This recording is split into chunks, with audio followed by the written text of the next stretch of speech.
In recent days and weeks, as COVID case counts have dropped and vaccine rates steadily risen, I have begun at last to feel a deep sense of relief. With every Facebook post by someone announcing that they've just gotten their first shot or their second jab, I have found myself exhaling just a little bit more, catching a deeper breath in some ways than has felt possible for more than a year. That is not, of course, to say that we are out of the woods. We are not, as Dr. Tam and so many others routinely remind us. With still emerging variants of concern and with the vast majority of people on the planet yet to be vaccinated, we have quite some distance still to go. But there is light now, glimmers of hope on the horizon, and the felt possibility that we may be finally nearing the beginning of what will become our new normal. In the coming weeks, many of us will come out from our caves with more confidence than we have felt since all of this began, blinking against the bright light of day. Maybe you've seen the recent viral video of the chewing gum commercial. Scraggly people wearing gym shorts and bathrobes and who have obviously not had a proper haircut since last year emerge in droves from their houses and apartment buildings to celebrate the end of the pandemic. They spill into parks as Celine Dion belts out a power ballad. And then people, in their delight and their pent-up desire for connection, begin kissing perfect strangers. Hence the need for the breath-freshening gum. It is a funny commercial and certainly worthy of a laugh. But it has gone viral, I believe, because it speaks to a feeling so many of us can identify with. That feeling of being oh so ready to come back to life. Of course, it must be said many people's work hasn't afforded them the privilege of the cave. And whether it's felt like it or not, the experience we have lived through and are still living through has been and very much is, in fact, our life. There is no refund for this time, no trade-in, no do-over.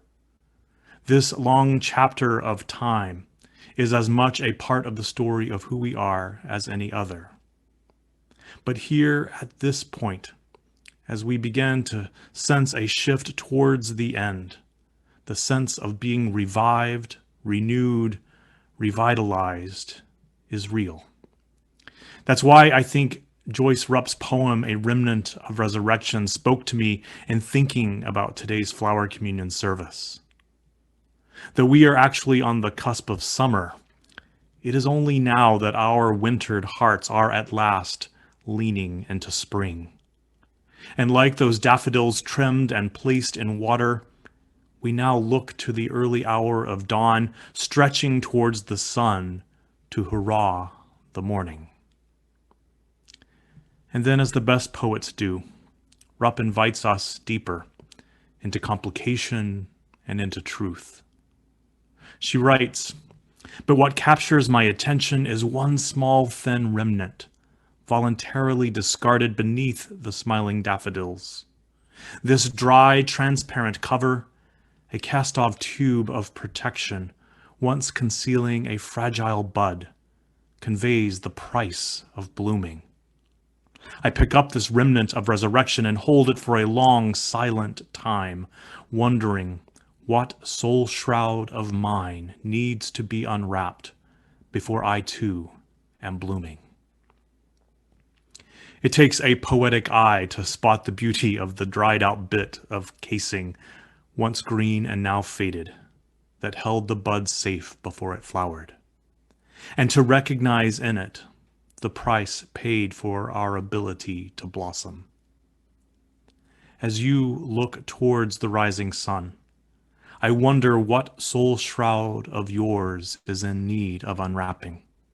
What confines do you need to burst beyond if you are to be about your blooming? These are not idle questions. This experience has changed us, and in ways we will likely be unpacking for the rest of our lives. And it has changed and continues to change the world around us in ways that are confounding and in ways that hold out new hopes. Many of us are better acquainted now with vulnerability and mindful in a deeper way of life's fragility. And we have gathered up griefs that may not even yet be clear to us. There is an unfolding loss of innocence or naivete that is a source of sorrow for many. But if we are awake and if we are determined, we will find the strength to hold all of this in a way that leads us to deeper living, and that strangely enough can become a source of joy as we are moved to treasure life for the great gift that it is.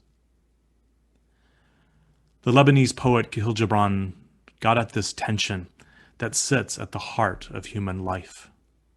He said, "Your joy is your sorrow unmasked, and the selfsame well from which your laughter rises was oftentimes filled with your tears. And how else can it be? The deeper that sorrows carve into your being, the more joy you can contain. Is not the cup that holds your wine the very cup that was burned in the potter's oven? And is not the lute that soothes your spirit the very wood that was hollowed with knives? When you are joyous, look deep into your heart, and you shall find it is only that which has given you sorrow that is giving you joy.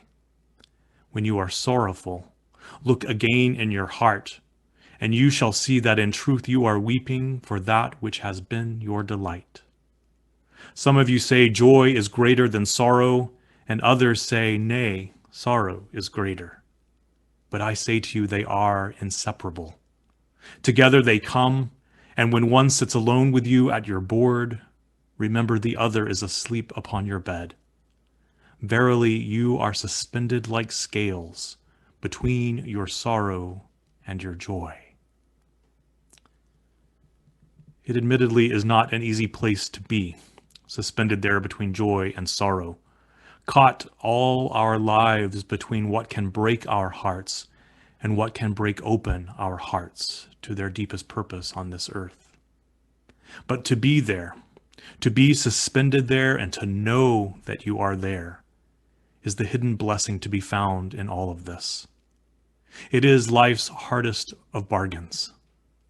That hidden blessing is found when we know how unpredictable and precarious life can be, and begin to cherish how precious is each day that we are given.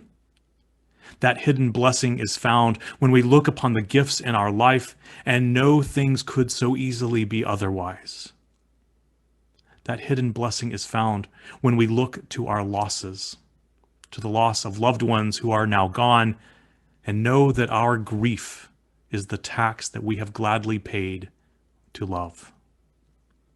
And that hidden blessing is found when we look inside ourselves and sense the stirring of life, a renewal of hope where once there was only pain or dread or fear. When that blessing is truly found, the only thing that makes sense is for our hearts to sing hurrah to the morning with all of its bittersweet beauty. Like only he could, the poet E. E. Cummings wrote what I would call the definitive words of that song, a song of praise.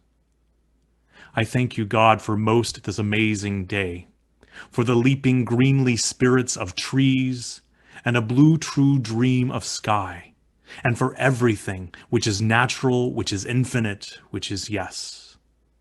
I who have died am alive again today, and this is the sun's birthday. This is the birthday of life and love and wings, and of the gay, great happening illimitably earth.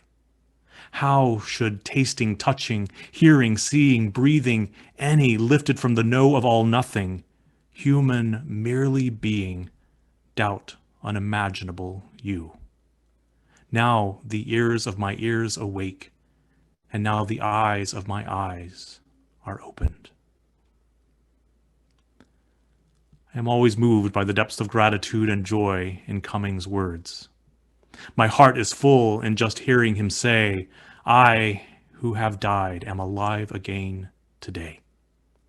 May the same be true for us all this morning, and in the promise of this more hopeful season now upon us. May we in our blooming unfurl our hearts to hold all that is our lives, and to make our days upon the earth glad, come whatever may. Blessed be.